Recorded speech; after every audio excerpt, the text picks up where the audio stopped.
Good day, love. Welcome, welcome. We are live on Instagram and YouTube Yup. and Facebook coming up. Welcome back to the Holistic Freedom Secrets podcast. This is episode 47. Wow. Um, Today is Cleanse Day. Happy Tuesday, everyone. We have a pretty relevant topic today prepared. We're going to be diving into something that will help with um, resetting everything. Probably one of the easiest ways that we can cultivate a health reset. Um, if you don't know who I am Coach Tensi, and this is Coach Soul. We are Ufubu Child, and over the course of the episodes, every weekday of this podcast, we explore one of the five elements in our five-pronged holistic health healing system, and holistic freedom healing system. And that is the Freedom Five. And so that's be, cleanse, fuel, move, and shine. Today is Tuesday, so we dive into cleanse today. So what's the topic for today? It's called The Power of Time, Mastering a Compressed Eating Window. And so your eating window is basically when you are open to eating and or snacking throughout the day. It doesn't really have much to do with what you're drinking unless you're talking about very unhealthy drinks like sodas or something like that. But if you're just talking about like water or like fresh juice, stuff like that, doesn't really break your eating window, at least not too much. Like you can do a juice fast, you can do a water fast, and that's not considered eating. But as far as like something thick like a smoothie or like I said, really unhealthy stuff like Coca-Cola, Mountain Dew, um, no shade, uh, that is outside of your eating window. That is inside of your eating window. We're talking about mastering a compressed eating window or expanding what's outside of your eating window, expanding the time that you're not engaged in consuming foods or these super unhealthy snacks things. And So I just came across something a little different more recently. Like I thought that as well for many years, and up until maybe, well, for sure, this past month, I came across something different, and I wanted to share it because it's something that we're not necessarily taught, and that a lot of even herbalists aren't really talking about this, or nutritionists or anything like that. But apparently, there are certain things that you can eat and still be in a fasting window, and there are certain things that you can drink, like including even if it's a green juice, man, that would take you out of your fasting window, and it would be as though you are in your eating window. That's it. So juices would take you out of your fasting window, and you'd be in your eating window. But in case of what I'm saying with fasting window and eating window is confusing, you can think of it in terms of when you overall, yes, when you're not eating or drinking anything, you will be in your fasting window. That tends to be the time after your last meal yesterday. So the time you had that late night snack or the dinner yesterday, whichever came later. And then the first meal that you have today. So that time, those number of hours would be what your fasting window is. And as soon as you spiked up your blood sugar, that is an indication that you are now in your eating window. So that could have been the Starbucks coffee. It could have been the juice from your favorite juice spot. Whatever gets your blood sugar to go up to a certain point that it's not coming back down to a like in a normal range within maybe like an hour and a half, it's gonna take you out of your fasting window and into your eating window. Eating window is like when you're eating, but it's also when your blood sugar goes up and doesn't come back down That makes sense. within an hour and a half. So let me tell you a story. There is, well, I struggled with eating healthy after my mom was in this paradigm where she was diagnosed with a rare form of cancer, and she had type 2 diabetes already. We grew up vegetarian. I grew up vegetarian. My mom didn't grow up vegetarian, but she became a vegetarian when before the time that she had me. And looks like we're recalibrating Facebook. Yeah, just keep going. It didn't connect at all. Okay, so I'll keep going. And so with this diagnosis, despite us, seemingly eating healthy, we were still eating a lot of the processed foods. We were eating, I was having sodas. I love the cream sodas, the Jamaican sodas like Ting, which is a grapefruit soda that's super packed with sugar. And by sugar, I mean high fructose corn syrup, maybe. And all of the stuff in the ingredients, the color numbers, in the cola champagne, which is not real champagne, but it's like a soda that's really popular in Jamaica. And I grew up in the Jamaican community within Houston, Texas. So that was something interesting, to where we were vegetarian, which no, we didn't eat meat. No, we didn't have dairy. Well, I didn't have dairy because I was allergic. But we were still experiencing a lot of the health struggles that everyone else does, because we were eating a lot of the same things that were that had all the additives in them, with the chemical names, and like like you turn the cereal box to the side, even if it's Honey Bunches of Oats, and you see all of these things, and you start to look up some of these names that you don't know what it means, all these chemical names, and you find out one of them's paint thinner, stuff like that. And I struggled with having a healthy relationship with food, to the point that when I did start to eat alkaline forming things and non-hybrid things, I went so extreme that I was restricting every little thing and becoming very religious about the foods that I was eating. And every now and then I've noticed that this comes up for me. Even now, today, I have to watch out for being too strict with the foods that I'm eating. So this is going to be something that really helps people that are struggling with a healthy relationship with the foods that they're eating, whether it's ultra restricting themselves to the point of it not even being healthy, or it's you're just eating everything. All with cupcake comes your way, it's just got to be devoured in that moment. Or if someone offers you something, there's no boundaries to what will actually be eaten. So I was on kind of aside from eating meat and fish, I was on both sides of the spectrum, and it was kind of like one extreme or the other for a lot of my eating journey, and that was something that was just not helpful. Yeah. Hey. So there's people watching on Instagram. Hey, Liv.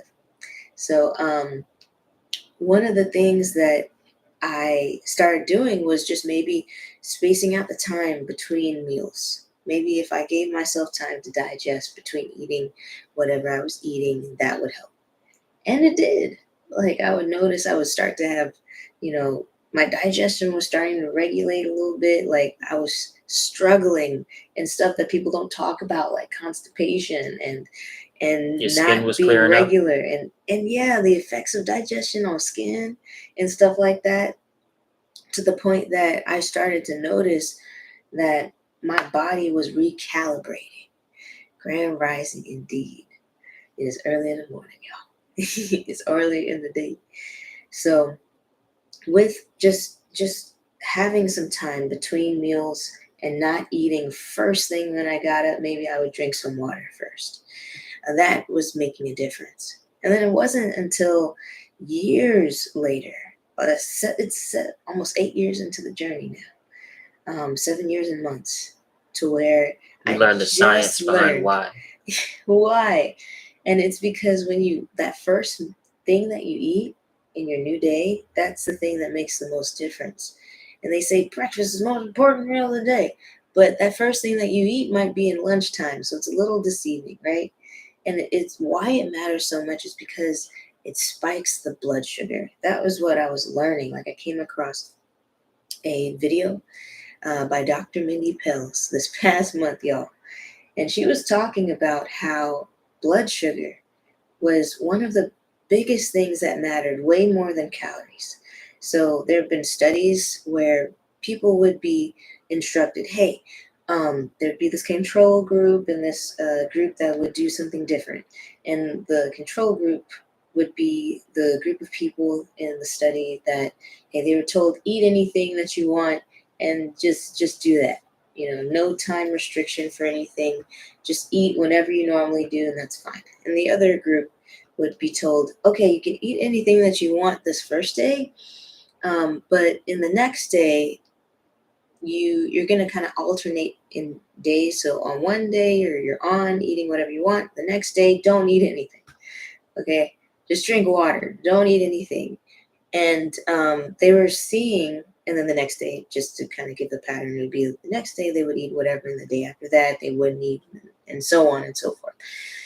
And in the course of the study, they were starting to see that people that were having trouble losing weight after years of trying all the diets and all the things, and they were struggling with different health conditions. And those were the symptoms of them were starting to go away. Mm-hmm. And people were starting to lose weight that they hadn't been able to in years.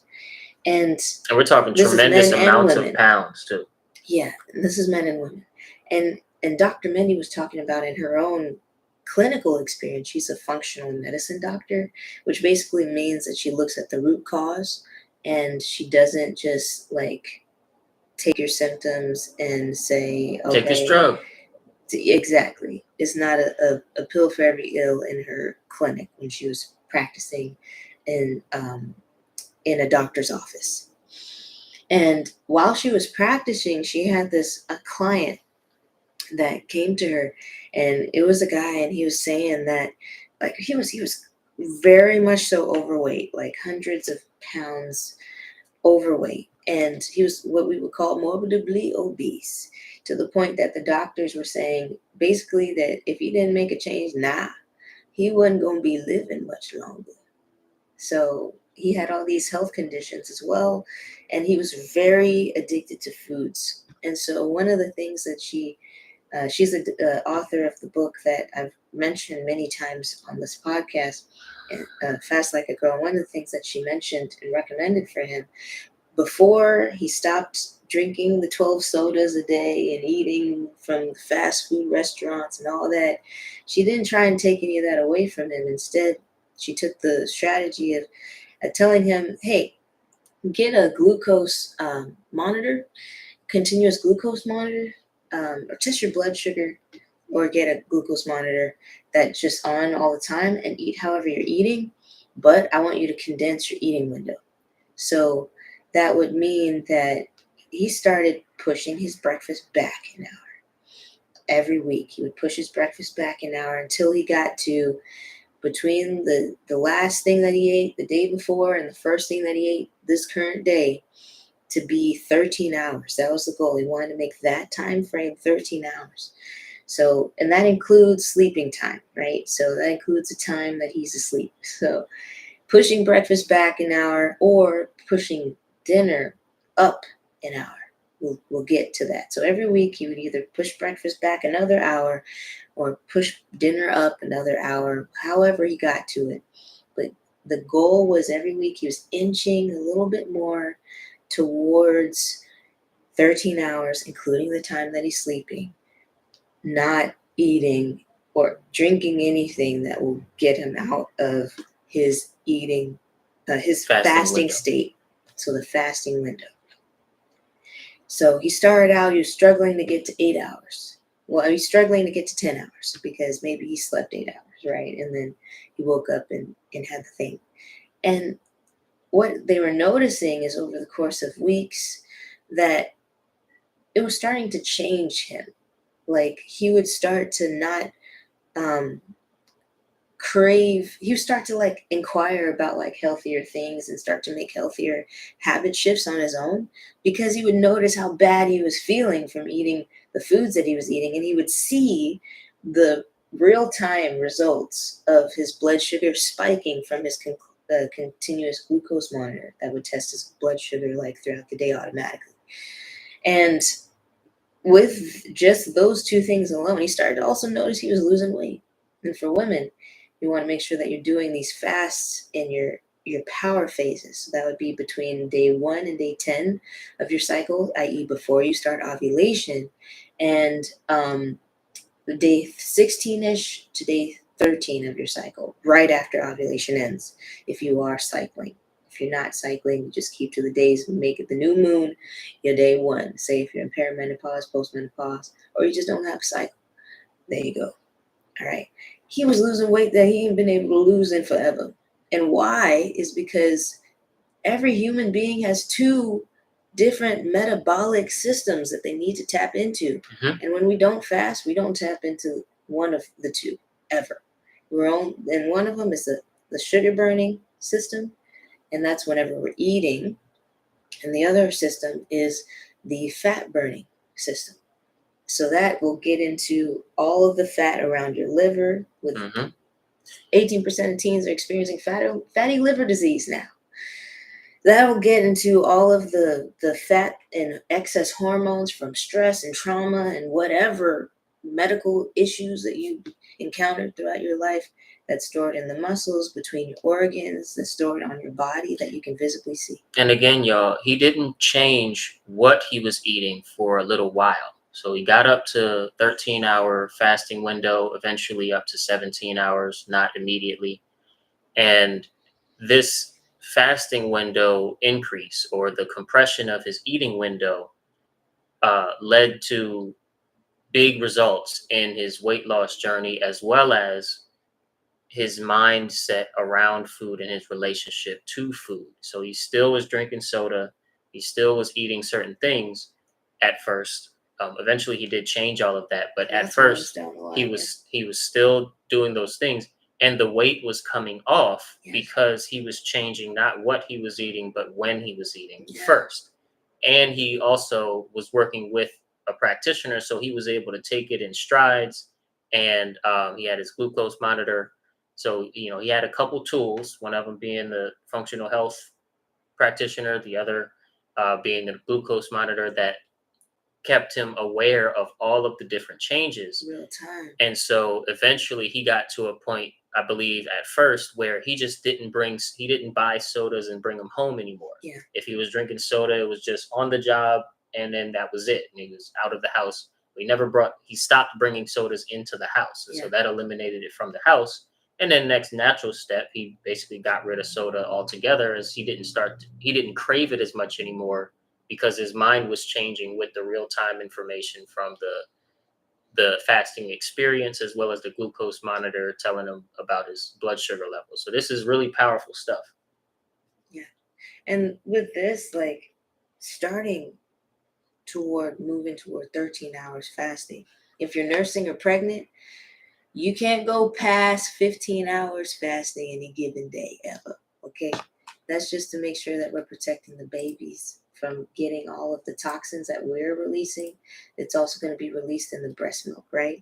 So keeping that in mind for those that are watching that are nursing like me, or they're currently pregnant, or if you've had a history of having an eating disorder, then you want to work with a practitioner as well, throughout this whole thing, to plan it out with you and work with you. Aside from that, if you are in your power phases, fasting is your jam, okay? And you can fast up to 13 hours if you're especially advanced and experienced in fasting, even in that week before your cycle starts up again. But you definitely don't want to go past 12 hours in that week before your cycle starts up again. So why are we talking about this? Again, we're talking about this because it's not always about the foods that we are eating. Because oftentimes, if you have hit a rut in the road and it's just super crazy hard to stick to consistently eating the good fats, eating the all of the stuff that we talk about on Wednesdays in our fuel episodes, having all the minerals in every day, drinking all the teas if that's what you need to do, eating all the colors of the rainbow when you're eating fruits and veggies. It's just a challenge sometimes. And so this is something that's free that you can start to really reset in the body. And this will have long-term effects of helping not only the good changes that you're making with your foods be sustainable, but you'll start to have a deeper appreciation for food and for fasting, and a deeper appreciation for your body was something that I was learning and something that I am coming into more and more and more as I go along in my own journey. So, and we are on this journey too, yo. So make sure you take notes in the comments, like, comment, subscribe, follow, share this out, and please notify yourself for the next time we're going live so that you don't miss one. Very, very happy that you stuck with us throughout episode 47 of the Holistic Freedom Secrets podcast. Can't wait to connect with you all in the comments, and we will see you guys tomorrow for Fuel Day, episode 48. Yeah.